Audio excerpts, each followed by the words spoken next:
Several months ago, an article for town historians noted the importance of our having a detailed list of sources of local historical information that we could share with our local libraries, historical societies, and schools.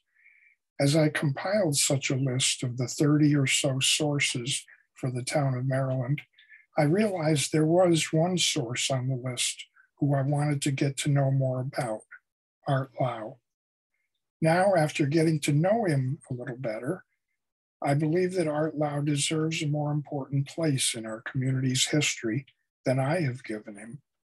His perceptive and detailed recollections of Schenevus, especially from the 1915 to 1950 period, shared via interviews and writings, are among the most valuable descriptions of our local past in that period.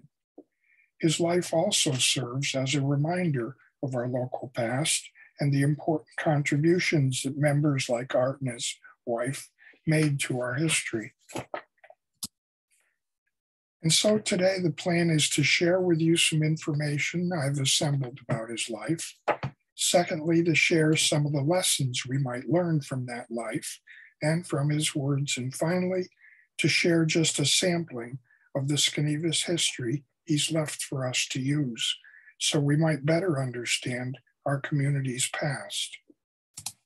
I only met him twice and regret not having talked with him more in depth, but I suspect that he wouldn't mind me referring to him as Art, so I'll do that. I like this picture. It's how I remember Art. Here are sources that I've relied on for this look at his life. The Memory Lane articles 5-part series detailing the historical businesses and residents of Schenevus. This was done in April and May of 1970 in the Times Monitor. An audio tape around 1965 of Art Lowe and Ike Cady. 4 poems by Art Lowe. Interviews of Art Lowe in Sparrowhawk by the DCS class of 1982.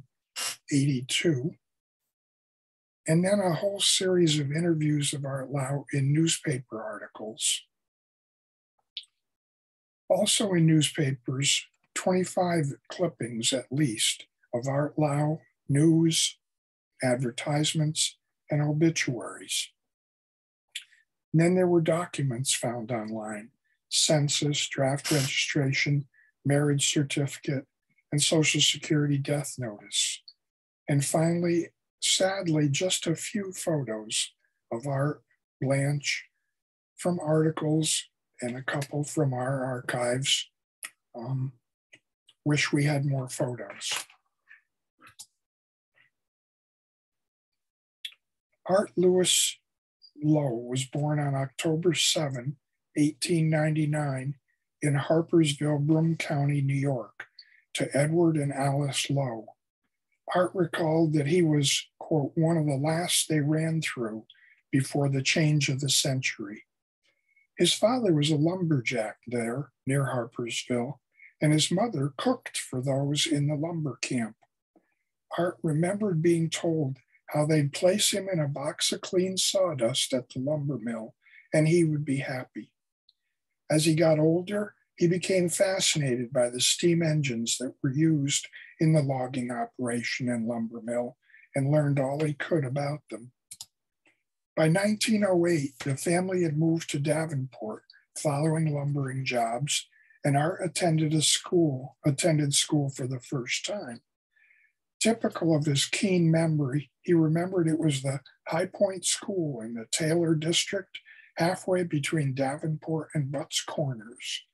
And here we see in the distance High Point and the school, which was located along that village line in the background.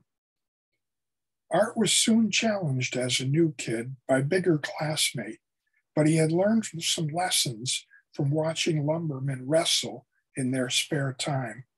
He gave the big boy a bloody nose, and Art recalled, quote, "I didn't get bothered at school much after that."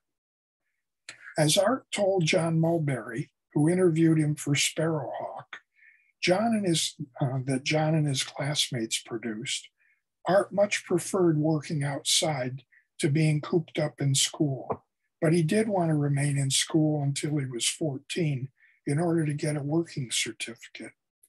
He recalled for a newspaper reporter that as a 12-year-old, he got a noontime job with the crew that was building State Highway 23 in the Davenport area.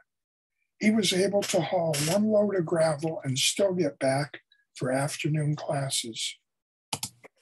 In Sparrowhawk, Art told how in order to go back to school in September, he needed to get the required smallpox vaccination, as seen here in this 1900 advertisement.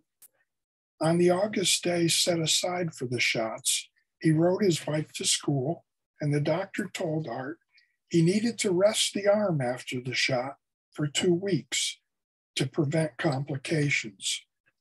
Art left without getting the shot. He didn't want to lose 2 weeks of summer work. Consequently, in September, he was refused enrollment, and that was the last of his school days. Art recalled, quote, "I got out of both of them," quote, meaning school and the vaccination. Articles such as this in the Oneonta Daily Star in March 1915 noted that Art was assisting his father in sawing wood on a Davenport farm when a belt powering the buzzsaw came loose, and while trying to replace it with the engine running, Art's arm was drawn into the pulley and both bones of his arm above the wrist were broken. Art remembered moving to Schenevus later that year in order to join his father working on the D&H Railroad. Art worked with the signal gang, but his interest in engines took precedence, and he soon began working for Carl Schultz at his Race Street Auto Repair Shop, as seen here on the east side of Race Street, where Henry Prager had his garage later.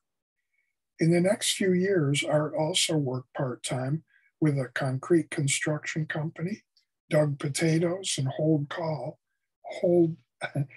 coal for Charles Becker, and in January 1920, worked at a feed mill over near the railroad station. Art's World War I September 1918 draft registration card described him as of medium build and height with brown hair and eyes. It noted he was a garage hand, shown by the pink arrow, for E.J. Bassler, who leased that Race Street garage in May 1918. Bassler closed the garage in November of 1918, as in the winter many cars were taken off the road. And in the November 21st, 1918 Schenevus Monitor, Art advertised an auto and general repair shop with the new advanced vulcanizing tires and tubes, a specialty. Art told a reporter years later that he liked his career as an auto mechanic, quote, "A lot of cars broke down then, and the farming business was nothing I cared for. I would find out what ails it, their car, and fix it," close quote. On May 25th, 1919, Art married Blanche Miller, who had graduated from Schenevus High School the previous summer and was 2 years older than he was. She was 21. She's seen here standing next to her sister, Pearl Chase. The marriage certificate included his parents' signatures, giving their permission, but Blanche didn't need permission. The ceremony was in the Schenevus Baptist Parsonage by the Reverend Nathaniel Fiegels. On the certificate, Art listed his occupation as painter and Blanche as home duties. He may have been painting cars at that time, as well as working on them mechanically. In the next week's Monitor, Art again advertised his auto and general repair shop. He may have taken over the Bassler lease for the Race Street garage. But then a November 1919 Monitor notice announced that he would open an auto repair and general repair shop on East Street in Schenevus. and it ended with his favorite saying, quote, "A share of your patronage is solicited," close quote. The 1920 federal census, taken on January 7th that year, noted he and his wife Blanche were living in Schenevus with his father and mother on Mill Street. Mill Street was the extended East Street down and over two wooden bridges across the Schenevus Creek.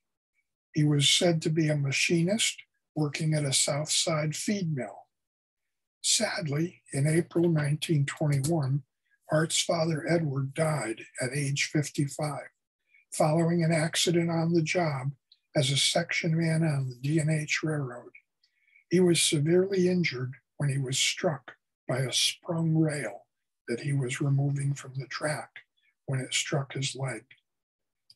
In August 1924, Daily Star notes that Art had hired a former Borden's Creamery employee to work at his Upper Main Street garage. This is when and where he and Blanche lived and ran his business in the building behind the house for the rest of his life. This is how it looks today. By 1930, he, his wife Blanche, their 8-year-old daughter Alberta, and a 22-year-old boarder, Maynard Skinner, lived there at 92 Main Street in a house they owned that was valued at $3,000. The census noted that they had a radio set. Art was a mechanic in his auto garage, and he employed Skinner as a mechanic. Here we see the boarder. As shown by numerous advertisements in the 30s and 40s and in the 1940 census, he was still the proprietor of his auto garage on Main Street, where Art told the census enumerator that he worked 70 hours per week. His wife and 18-year-old daughter, still going to school, lived there as well. Art was willing to help people, as shown by his repairing farmers' manure spreaders when other shops refused. It meant serious cleanup of tools in the shop, but it also gained him customers for less difficult jobs. This is an ad from the 41-town sesquicentennial program. Here's another ad. And still another. Art's World War II, February 1942 draft registration card shows him as self-employed, living in Schenevus with his wife Blanche. He was described as 5'11", 185 pounds, with a ruddy complexion, brown eyes, and gray hair. He had scars on the inside of his left leg and on the shin bone of his right leg. Interestingly, it didn't mention a scar where he broke his arm in 1915. Perhaps they just pulled both bones back into position without doing surgery. Art was too young, of course, for World War I service, and here he was beyond the age limit for draft in World War II. Art continued to operate his auto and general repair shop, and he recalled for a reporter that in 1941, when the new Draper Central School offered a course in farm mechanics taught by Lowell S. Huntington, noted at the bottom of the article, he heard they were in need of some tools, so he loaned them his tools. He was also asked if he'd like to share some of his experience in repairing farm vehicles, and he did that. Art told that subsequently, when an Albany education official visited the farm mechanics class, and he asked Art about his formal teacher training, the official became concerned. Art remembers that the principal and the teacher talked with the official left, and Art kept helping out. In 1931, according to longtime friend of Art's, Roger Ree, Art, quote, took an old Model T Ford cut it in half, and put the rear axle under the front seat and the top from an old Surrey buggy as a roof. Later, quote, Art used another Model T chassis to build a caboose. He drove his creation in local parades for 50 consecutive years and then retired it. It's seen here in the 1941 sesquicentennial parade. I need to note a correction. In the press release and posters, I said that Art ran his auto farm machinery repair shop for 70 years. That's not correct. It should have been for over 50 years. Seen here in this 1977 photo, Roger, Roxanne, and Russell Ree, that's R-E-E, spent time with Art at his garage and loved playing in and actually operating the Art Lowe train. No surprise when it became a multi-decade family venture to keep the history going for Art Lowe, Russell said. It was named the LNSRR, which stood for Lonesome and Sad Railroad. Also in 1977, Art and Blanche are seen over at the Woodside Hall in Cooperstown, where she had been a patient for a couple of years. Art's wife, Blanche, died later that year in November 1977 and is buried in the Schenevus Cemetery. In 1983, the year before Art's death, a large Jim Lettuce auction was held at his property. The 60-year accumulation was partly described as, quote, old garage tools, antique tools, walnut roll-top desk, antique secretary, gasoline engine, old car parts, floor jack, homemade compressor, steam whistles collection, early advertising items, fireplace crane, flat irons, cuckoo clock, old car lanterns, old license plates, metal figurines, wool winders, and much more. A 1931 Chrysler four-door sedan, it runs. A 1927 GMC pickup truck, it runs. A 1917 Model T cut down, the train, and a Gardner Roadster cut down for snowplow, and finally an old garden tractor.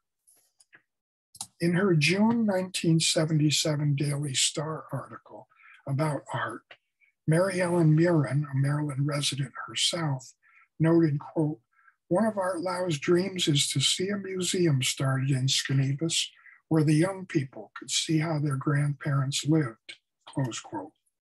One reason Art saved so many old items, early steam engine, early Schenevus factory sewing machine, and the Art Lowe train, was his hope that they might be part of such a museum.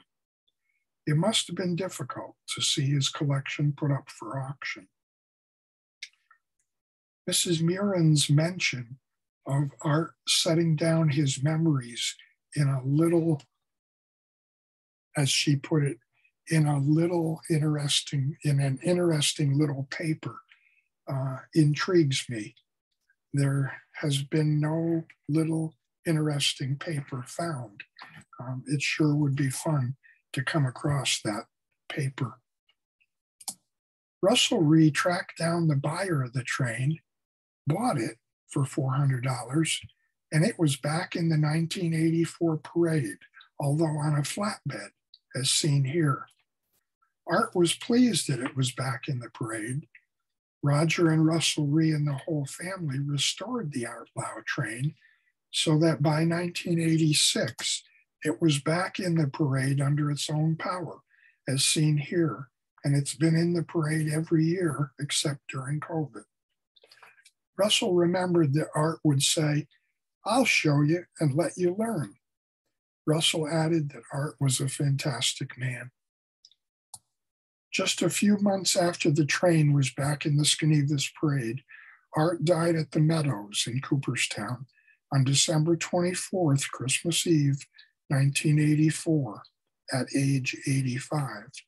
and he too is buried with his wife in the Schenevus Cemetery.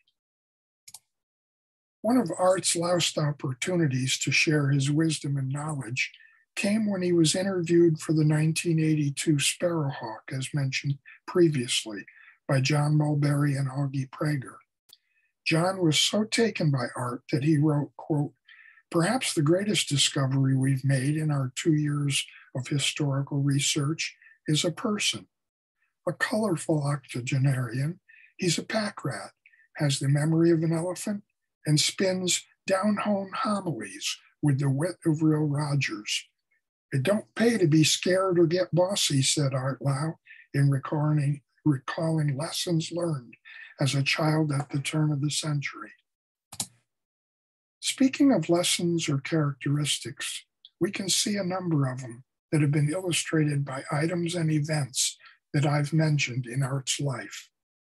A high degree of curiosity, a love of learning about what makes things work, a willingness to work at numerous jobs, an independence, but willingness to accept help when the newly married couple moved in with his parents, a determination when his first garage had to close, and then he took numerous jobs, but then opened a successful garage, an entrepreneurial spirit.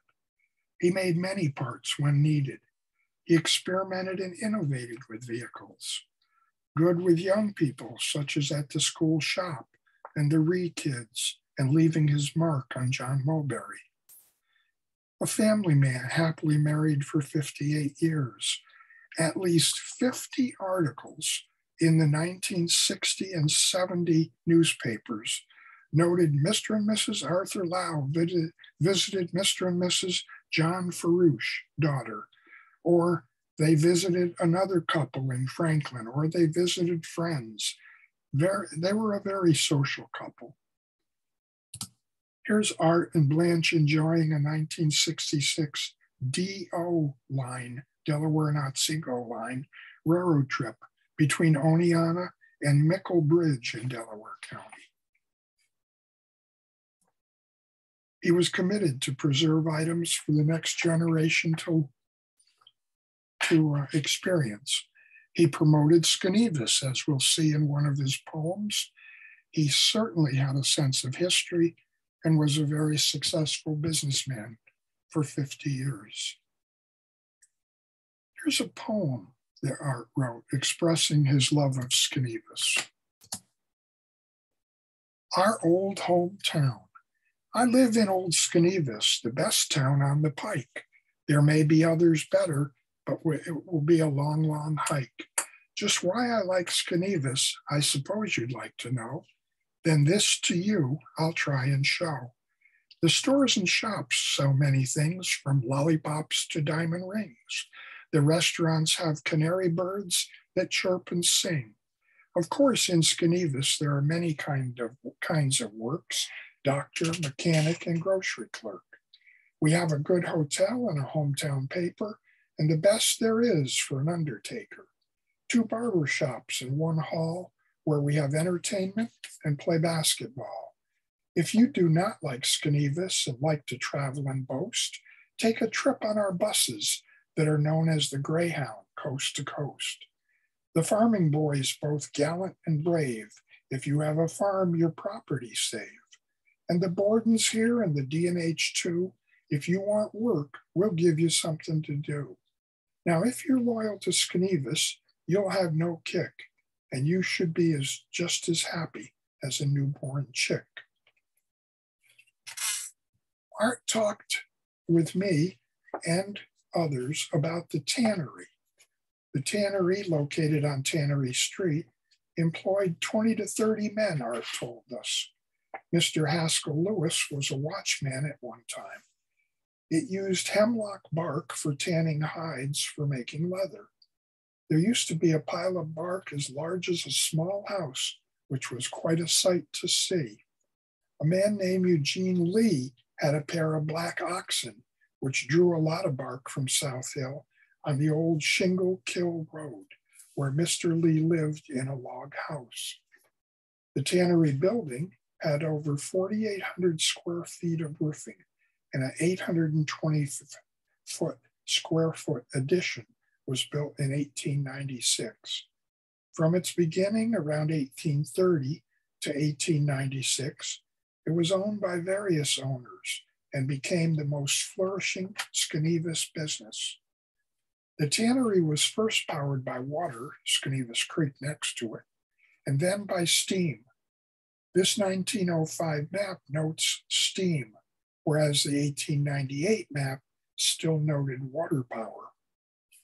While owned by the Atlantic Tanning Company of New York, it was the home plant where they also had 5 other plants in California. They had a capitalization of $500,000.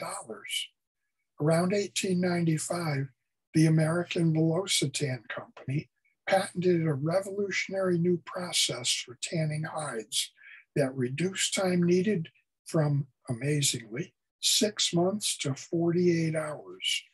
They too had their headquarters in Schenevus, and the Atlantic Tanning Company plant used that new process. Other firms sent people there to learn the process. It ran day and night, employing 20 men. In 1896, 120 hides could be processed per day. More equipment was being added in 1896 to 1906. H. Newcomb is the manager at that time, and he's very agreeable and a knowledgeable man. In 1906, the business closed. Buildings eventually burned to the ground in October 1925. When I met Art, he did want to tell me about the tannery, and he lowered his voice and said, quote, "They paid the tannery not to operate," close quote. The reason was that other tanners didn't like to compete with the new, shorter process.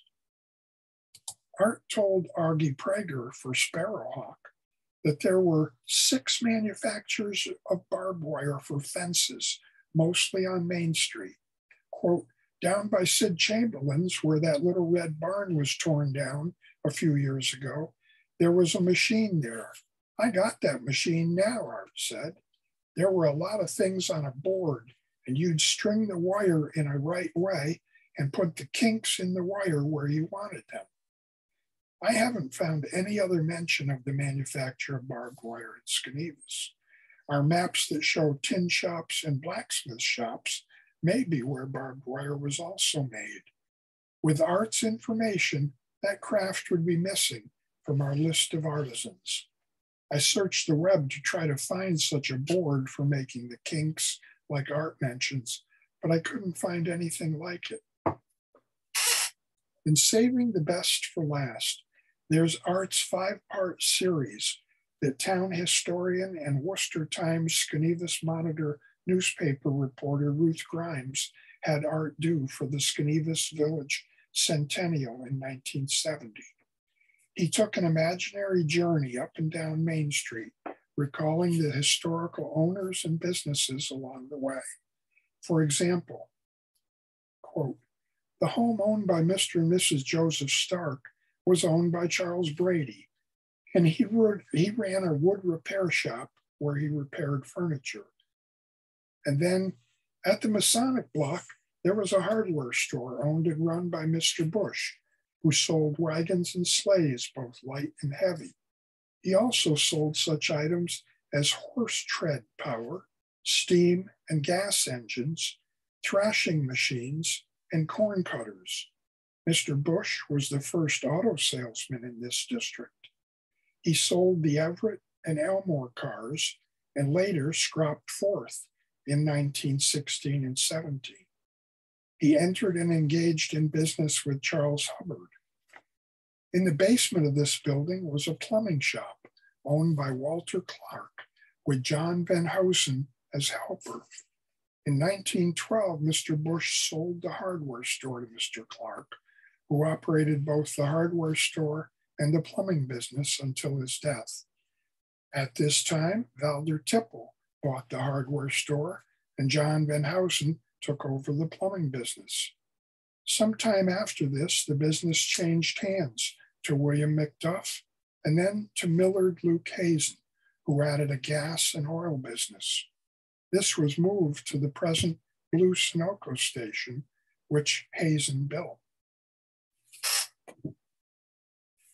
We've heard some information about Lowe's life. We looked at some lessons we might take from it and heard some specific history, just some sampling of that specific history he left for us. I hope you now have a better appreciation of the life and legacy of Art Lowe.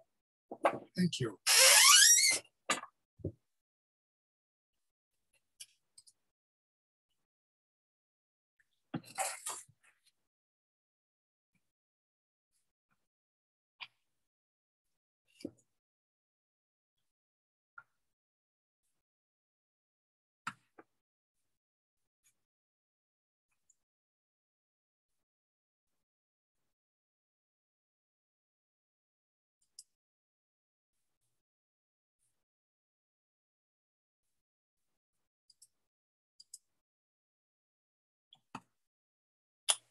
Thank you very much.